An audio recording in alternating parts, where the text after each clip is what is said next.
socdaalka nabadda ee uu ku marayo madaxweynaha jamhuuriyadda gobolada dalka ayuu maanta ugu soo talaabay dhanka galmudug ee magaalada Kalkacyo.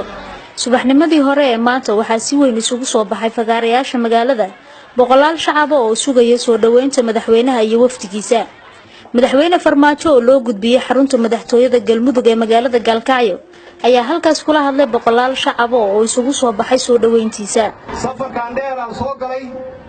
oo maanta ku jooga magaalada Kalkacyo magacan u bixiyay waa maqdin Soomaaliya waxa weeye waa safarkii dib u heshiisiinta Soomaaliyeed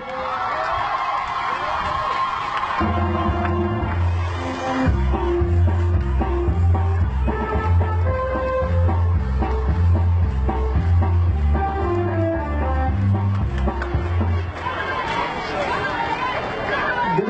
macnaheedu waxay tahay qof walba oo halkan jooga magaalada Kalkacyo iyo qof walba Soomaaliyeed dhageysanaya laga bilaabo maanta inay noqdaan nabadoono oo aniga iyo madaxweynaha xaafan ugu horeyno waxaan rabaa magaalada Kalkacyo inay noqoto hooygii iyo hooyadii dib u heshiisiinta Soomaaliyeed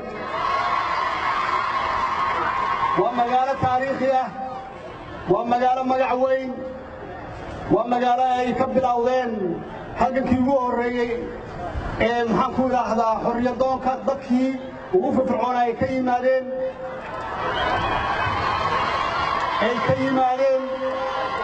siyaasiyiinteennii ugu wanaagsanaa ugu horeeyay Allah u naxariistay Cabdullaahi Ciise barnaamijka ugu horeeyay Soomaaliya barnaamijkii ku xigay Cabdulfiid Cali Sharmaake Allah u naxariistay oo kadibna noqday madaxweyne noqday Allah u naxariisto waxay ahaayeen runtii dadkii Soomaaliya midnimada ka shaqeeyay oo ay ahayd inaan sii xoojino inaan wadno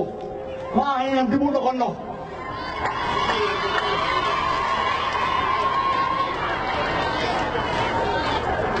Kalkacyo nabada waa Soomaaliya nabada ogaada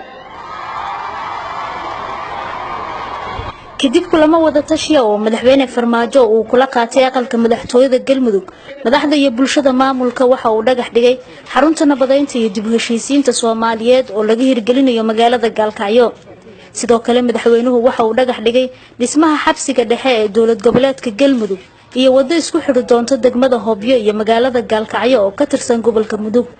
Nimca Maxamed Bashiir RTN magaalada Kalkacyo.